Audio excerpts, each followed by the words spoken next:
down on prey on we're gaining ground. Glory, hallelujah, the dead's alive and the lost is found. Glory, hallelujah.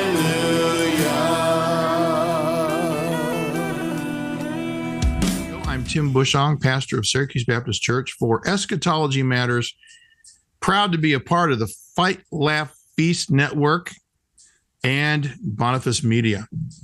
Get all your good stuff is on either one of those, all the old Ligonier tapes. I don't know who's got the Bonson stuff, David, before we get into this. Apologia Studios. They are the ones that have the Bonson stuff. There's also the Bonson Institute. You can get it from either place for free, and boy, do I recommend it. So the reason I've asked you on, and by the way, let me introduce you, everyone. This is David Hewitt. He's one of the pastors of Aletheia Church in Indianapolis, along with our friend Kip Farrar. Yes, Pastor Kip. Tell us just a little bit about what you guys do down there in the only area where there's a road in Indiana without potholes. It's the Indy 5. Yeah, that's about right. The 500 track is about it. We have basketball-sized ones out on Madison Avenue in front of our building not long ago. Oh man! But setting that aside, we're just a small local church. We are just finished a series in Genesis, started a small series in Jude. Lately, we've been doing a lot of public ministry. We've been going to a Walmart parking lot and a Kroger parking lot nearby with a Bose speaker and a half-mile hailer and preaching the gospel for hours, passing out Bibles and gospel tracts and just people about Jesus and trying to broadband get everything out there. It's been good. Well, I don't know how many videos you've sent me of you guys doing something and Hail to Jesus is playing in the background. That's how I start every time. Yes, dude, sir. that just... You don't know. That's so cool. So the reason I wanted to get you on the horn tonight is because of the recent dust up in a subset of a subset of a subset of Christianity. Let's face it, we're not big fish in a small pond. We're barely registering, right? And that's to think otherwise sometimes, probably, but you're exactly right. We are very much the minority, even among our star friends, I suspect. Yeah. And to paraphrase the old cracker in the South, some of my best friends aren't Reformed. So you've had a longish track record of outreach, of apologetics. I know you're working on some lectures right now from more presuppositional Bonson stuff. You've been around the block, and so I know that we've both benefited from a certain ministry out in Arizona. Oh, most definitely. I mean, there's no question about it. Right. No question about it at all. Right. I can remember the very first time, and I know where I was, and that sounds like something James White would say when he was, I remember when I heard this on my bike ride. Yeah. I was running out in the woods, and I remember hearing this guy named Ergen Canner talk about standing on top of my hands. Standing on top of my feet, standing on a stump, and crying out. He died for all. Those who elected were selected. I mean, and that was pretty amazing. And so if there's anybody out there that I've personally benefited from as far as a ministry, it's going to be Alpha and Omega Ministries. If I was going to hang my hat, number 2 is going to be Ligonier. See, what's wrong with you people? Which is what I wonder sometimes. Forever best R.C. Sproul quote, definitely that, yes. Oh, that's it. Turns around. Didn't you just heard the first question? So you had written a post yesterday, I believe, and it was it was in reference to a video, a couple of guys that we're personally friends with. Like, we know these men. And they were basically saying, hey, let's not throw each other under the bus. So I printed out what you said, and I want to walk through this because this is where my heart is tonight. I'm I'm not going to existentialize it or say I'm being led or anything like that, although that works with some people. But here we go. And I want you to just maybe make some commentary as we go along, okay? Because you wrote it. I'm going to read it. All right. Okay? Go for it. I'm on for the ride, brother. Brothers make mistakes, and among brothers, we have disagreements in battle strategy at times. So we're not talking about grade A doctrine. We're talking about how to apply doctrine and orthopraxy. Right. These aren't things we should divide over. Just because you have a half-mile hailer. Does everyone know what that is? I'll tell you. Yeah, it was Mark Cox, I think, who told me the best thing I remember about the half-mile hailer, Brother Tim, is that for those who have ears, let them hear, and for everyone else, the half-mile hailer. Yeah. They will hear. It's you.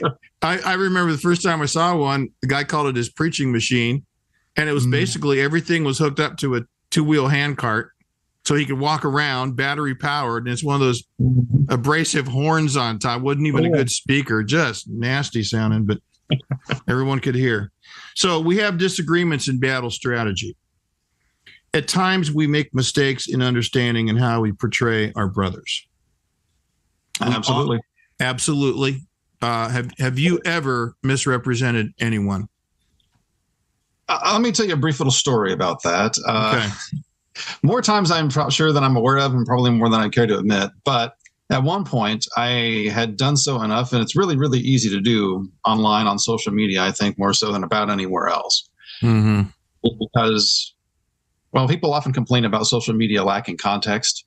Yeah. And my response to such things is, yeah, it's the nature of social media. It's going to lack context. And because of that, then you're going to need to find out more about something before you go lambasting a particular person over issue A, B, or C. Right. I have the reference Proverbs 18:13 posted on the wall above my computer in my room upstairs.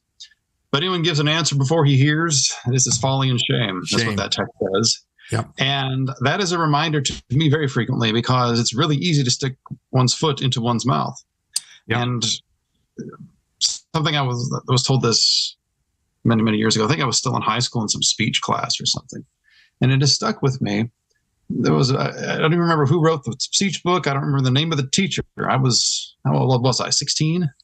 But the question came up as something that we had on a homework assignment. It's like, how often is the message that is sent, as in someone speaking, someone writing, whatever, they're trying to communicate with someone else, how often is that message that is sent from that person received by the person he's trying to communicate to with 100% accuracy?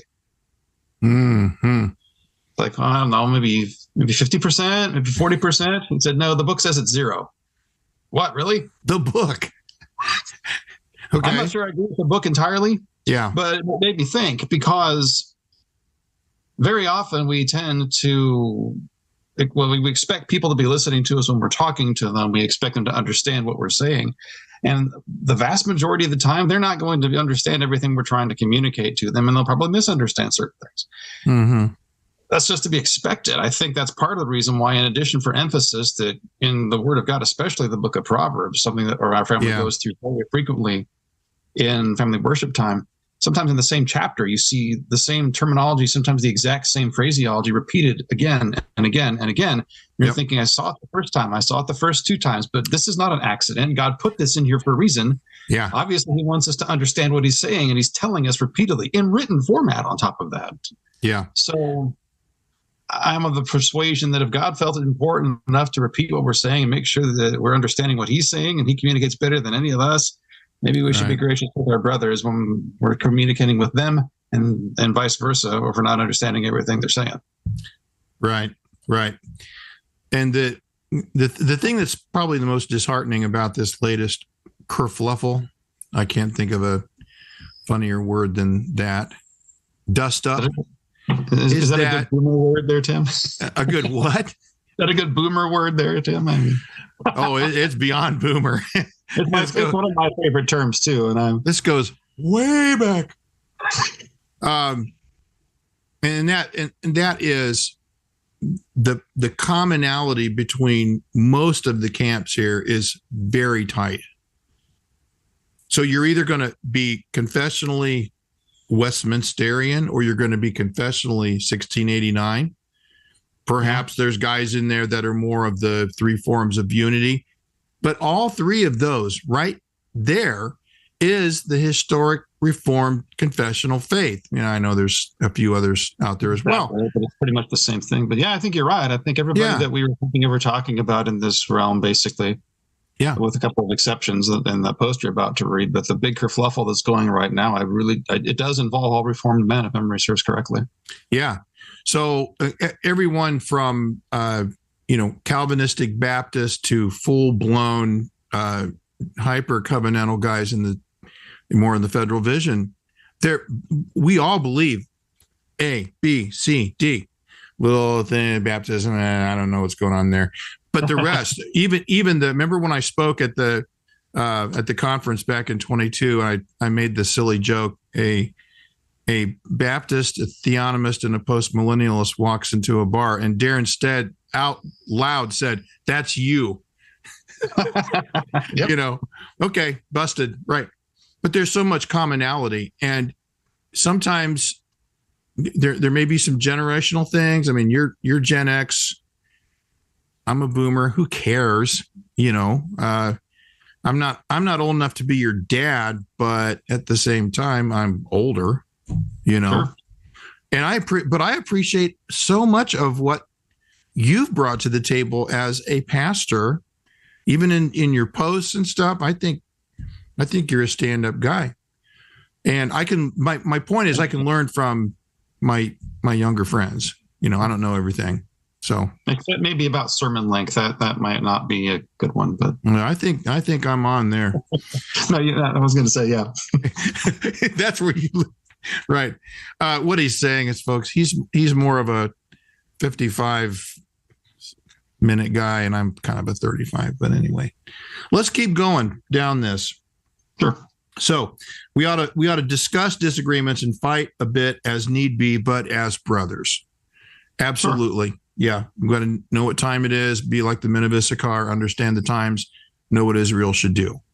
Right. We don't want to be like that old cliche where the Turks are at the gate and we're arguing over how many angels can dance on the head of a pin.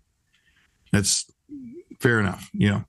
Sure. It doesn't mean that we still don't have conversations about things That's right. what we differ, or that That's we right. do so, but we don't toss someone over the wall to be killed by the Turks as we're having said conversations. That's right. And I think Joe Boot said maybe a couple months ago that maybe 20, 25 years ago, we had the luxury of kind of kicking back and endlessly discussing all the different various attributes of covenant theology on our inlaid couches. But right now, it's not the time for that, So my point is, if that's the case, then why are we getting so upset about something that happened 1,000 years ago that has all kinds of mixed results and motivations and things like that? It's a mess.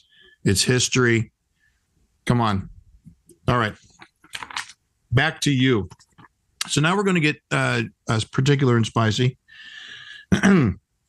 I refuse to cancel Canon Press and NSA because they made a mistake with their recent advertising video for NSA with regard to Johnny Cash's favorite finger. Right? Yep. Yes. I am very strong about that. Other ministries that have blessed me very much, in addition to Alpha and Omega Ministries, I will have to list among them Apologia Studios and Canon Press. I subscribe to the Canon app. I have learned a great deal through that particular medium. I've listened to several books and lectures and so many things and videos. It's been a grand blessing. And they put up a lot of great stuff. And if you were a boomer like me, you'd be going back to 96 when you first read Credenda Agenda in a hard copy magazine. I, too, have been greatly blessed. Right. Yes, we used to be part of the CRAC, and you have inroads in that regard as well. That doesn't mean, of course, that I'm completely on board with everything that they do over at Canon, to include the thing I mentioned in that post. Of course not. And they're Presbyterians. I'm a Baptist. We have squabbles about that from time to time. Yeah. And yes, I really do believe it was a mistake to use that particular image. Everything else with regard to that advertisement, I was on board with it. Big time. I've said that. I've said that many times on social media. I've said it from the beginning. They could have made the exact same point without using that as the promotional video, as the screen cap for the entire video. And the reason I'm on board with the video. Well, yes, absolutely. And the reason I said so is because you've actually articulated it better than I have in social media things as of late, because you know more of the background on Johnny Cash than I ever will. But he was in some sort of either drug-induced or drunken state in that, and he was flipping people off. Like, is that really what we want? That was the time of his life where he was completely on edge. That's where the meme comes, where you see that there's a picture of Johnny Cash with a birthday cake on his lap under a pine tree, and he's like this and he's smiling. And the old meme would go, "You may be high, but you're not Johnny Cash tripping, eating a birthday cake under a tree high." Wow. That was all real. And it's, part of his biography. So, yeah. Now, do we need to be absolutely resistant to godless ideology and those who would seek to come after us? Well, sure, absolutely so. Yeah. But yeah, it should have been expressed differently. Okay. You're fine. The point being, we still love those guys. Absolutely. Yeah. Okay. Next. I refuse to cancel Alpha and Omega Ministries and Dr. James White because he made a mistake about how he characterized Joseph Spurgeon. Yep. Joseph Spurgeon and I have been friends for a very long time. It was you as well. I first met Brother Spurgeon out in front of Churchill Downs, probably, how long has it been? 12 to 13 years ago, maybe. Maybe that long, maybe not. It's been maybe 10 years ago. He actually keeps track of it better than I do. But I have a more grade than he does, so I use that as my excuse. But we were out there doing ministry in front of Churchill Downs as people were coming into the Kentucky Derby. At that time, he was still single and a Baptist. He was going to Southern Seminary. And we were out there preaching the gospel as people were walking by, and I never met this guy before. We had a good conversation. Yeah. We hit it off well, and he's been a faithful brother, ministering in the Sovereign Grace Church. He's been on the front lines in gospel preaching and standing up for the unborn. Right. He was over at the first event for End Abortion Now over in Phoenix when Apologia Church did that a few years ago. He was there. I think he was still a Baptist then too. Yeah, I don't know what happened there. One covenant, many administrations, and he was off to the races. But either way, he is a faithful brother. I mean, some things were said lately, again, with regard to the Crusades that I'm still not entirely sure I have all that sorted out. But Dr. White mentioned him on the dividing line, and it was castigating him for some of the things that he had said. Tim just likes to stir the pot a bit.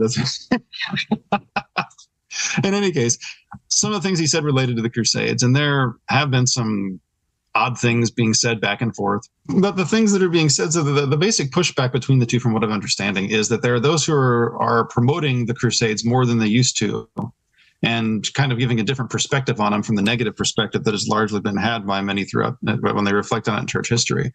Talking about it in terms of brave men, or talking about how Richard the Lionhearted was a good guy, or making comments about how fighting back Islam and keeping them from coming into Europe as quickly. Where Dr. White has made the point, and of course he's right, is that in many cases you have popes who are sanctioning these things and telling people that they're going to be effectively granted a plenary indulgence if they go on a crusade and die. Right. And that is about as anti-gospel as you get. Right. And he's absolutely right about that. Yeah. So, and I'm thinking, okay, the Crusades happened over decades, even centuries, if memory serves correctly. Yeah, there were basically three behind them. Yeah. And all sorts of religio-political stuff happening in the meantime. I don't know enough about them to be able to give you a clear answer. I do have, to be able to give a very good perspective, I do have this book here that I've been meaning to look at. Yeah. But got all 6 of them. 2,000 Years of Christ's Power. What a cool title for a church history anyway. But yeah, I'm by no means an expert. Yet we have people that have been reading books on both sides of this particular issue, and it's caused quite a flare-up. And I really don't understand why, honestly. Well, I do think it's a distraction from the rest of the stuff going on. When someone has, and I'm going to defend Dr. White here. When you've got this long history of interacting with people that don't seem to be paying attention very well. I get the same way when I see some of these Southern Baptists on my, Facebook feed, or even guys that I know personally, when they should know better than to misrepresent what I believe. They should know this already. If you're going to come out swinging like Muhammad Ali, Louisville, there's Joe Spurgeon, no connection. If you're going to come out swinging like that, you would better have done your homework already. You came out like a thunder puppy. You're going to get spanked a little bit. That's how it is. Mm-hmm. On the other side of the coin, I too. I'm sorry, what? That Proverbs 18:13 thing, it really is. Right. I too know Joe Spurgeon. He is a man of character. I wouldn't have him coming up here to speak at our 5th Jesus in Politics conference if I didn't know that what he was going to bring to the table was going to benefit everybody in the room. It's not going to be out on some limb somewhere. It's going to be sound, exegetically driven, even though I'm not a Paedo-Baptist. He is. So what? We can figure that out later, Sure. So, I think also Joe's a man who's correctable. I've seen it live and in person, and I've seen it on social media. And I think that counts for something. He's not going to say, well, go pound sand down a rat hole. Again, a boomer expression. Sorry about that. That's fine. I'm happy to learn and pick up on whatever expressions I can in the meantime, Jim. I think that's one of Tom Askell's favorites. So let's keep going, and we'll try to tie this up. I refuse to cancel Joseph Spurgeon because he made a mistake he's been a dear friend for many years. I could make a short list, and he with me. Okay, we've talked about that. About me too, yeah. Yeah. I refuse to cancel. And here's a subset of a subset of a subset of a subset. Sure. I refuse to cancel Merritt Kaiser over differences in apologetics and law theory. Yep. Amen. Merritt has been on this very porch, hanging out with me and friends, and doing stuff that most church picnics don't. I've had to apologize to him on occasion a couple of times too, because of just getting unnecessarily hot under the collar on a couple of topics of the exchanges that we've had. But he's a younger guy, and he has a lot of enthusiasm. He has a lot of energy. He has a lot of knowledge. I wish I knew half of what I knew at his age. It's insane ridiculous. Just how much, has read and taken in. And he's the opposite of the it is not good to have zeal without knowledge, or be hasty and miss the way. He's loaded with knowledge. He's loaded, right? But it doesn't mean I agree with him about everything. No, it doesn't mean that we've had some words back and forth. Sure, but just because of that, and because sometimes maybe I think he can slow down and think things through, and maybe not engage quite as strongly.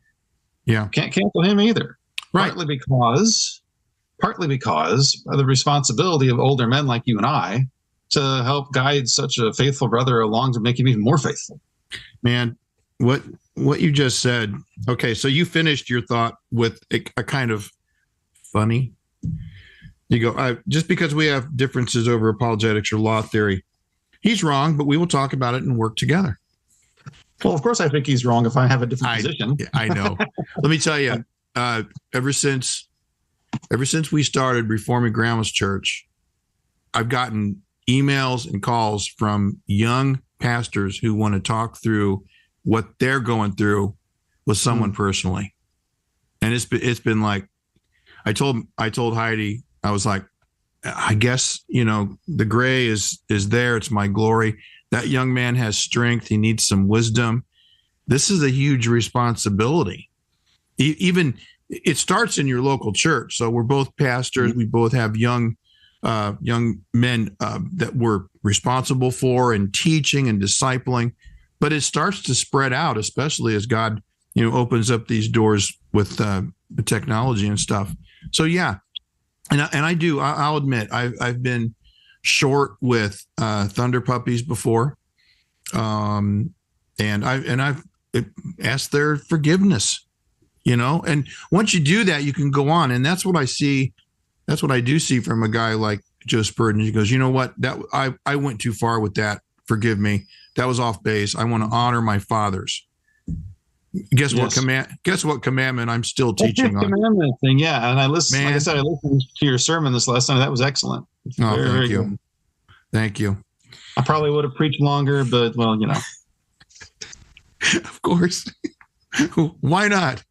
We're all going to be here anyway. Food's waiting in the fellowship hall. Crock pots are on the keep warm setting. Here's one. I refuse to cancel Operation Save America over issues regarding the spiritual gifts. Mm-hmm.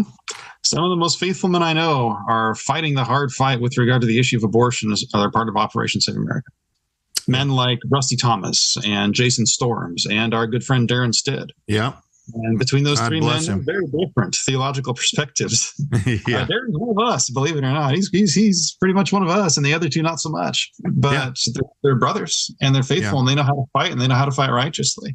Yeah, they're the kind of men that you want in the foxhole next to Absolutely. you. Yeah. So I could go on, and I hope when, not if, people notice mistakes I make, they would still treat me as a brother. Right. Do unto others. How many marriage counseling situations could be, one or two sessions if they would do unto others? Love your neighbor. She's your neighbor. He's your neighbor. And admit that neither of them is sin-free. Right. Right. I've love covered things and keep moving on. Yes. Yeah. You're dealing with two sinners every time. Every time. So you concluded with this: we have bigger fights to engage, and we waste too much time and tarnish the name of Christ by effectively anathematizing one another over minor yet important differences, mistakes, and a lack of understanding. Right. Mm-hmm. Right. Absolutely. And I think I said this, maybe I said it later on in the thread, I don't remember. But with regard to anathematizing people, there are really only two categories of doctrine over which you're going to do that ultimately. Yeah. You might end up being part of different churches.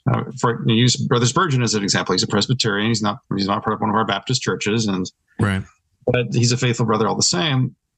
Yeah. But the issue is the doctrine of God and the doctrine of salvation. Right. You have to have the right God, and you got to have the right way of being saved. And pretty much anything other than that, we can discuss as brothers and poke each other about it if we need to. Right. But let's do it in the foxhole with our rifles pointed toward the gate, shall we? Yeah. That's good.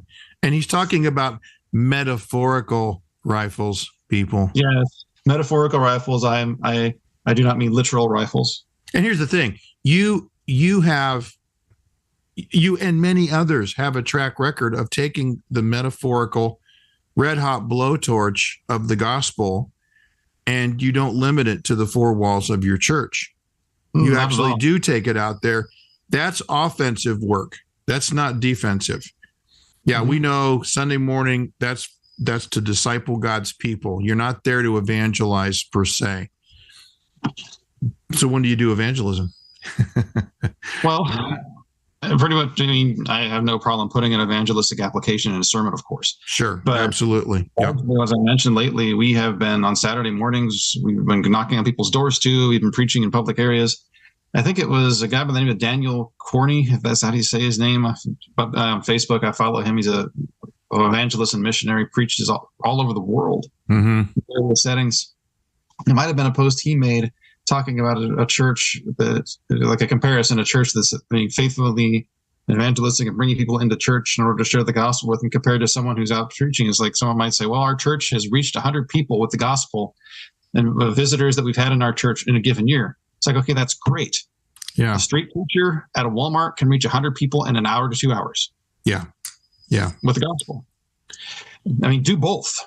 Yeah. But I've said this. I've said this to a lot of people, and I say it increasingly. If what's going on, if it were the rule rather than the exception, If people were standing on street corners or knocking on neighbors' doors constantly and talking to people in every way that they can, especially, I mean, think about having to compete for space at the local Walmart because a half a dozen churches were trying to preach there on a Saturday. Yeah. If that was the norm that people were encountering the gospel like that on a regular basis, we'd have a very different country. Yeah. Yeah. That's a good point. And we don't, folks, we don't mean to make this about the necessity of outdoor Walmart evangelism either. My point is, it's a good illustration. That's all. Right. My point is, it's a great example of thinking in terms of keeping the main things, the plain things, and the plain things, the main things. Again, I'm 63. I'm going to be 64 in like 2 months.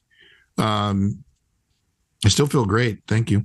But I don't have time to circle every dot, square, T. Oh, let's make sure and get that exact application, this interpretation of a historical event absolutely right. I don't have time for that. What I have time for is the main and plain things. My children are all grown. I've got grandkids to take care of. As to paraphrase Master and Commander, all plans are subject to the requirement of not the service, the grandkids. Okay, that's how it works, right? And I'm cherishing. She's precious. I'm cherishing that because you have to remind yourself, if you ever get bored with the 3-year-old playing Hot Wheels, you got to remember he will never be this young again. This is it. This is the time that he's 3.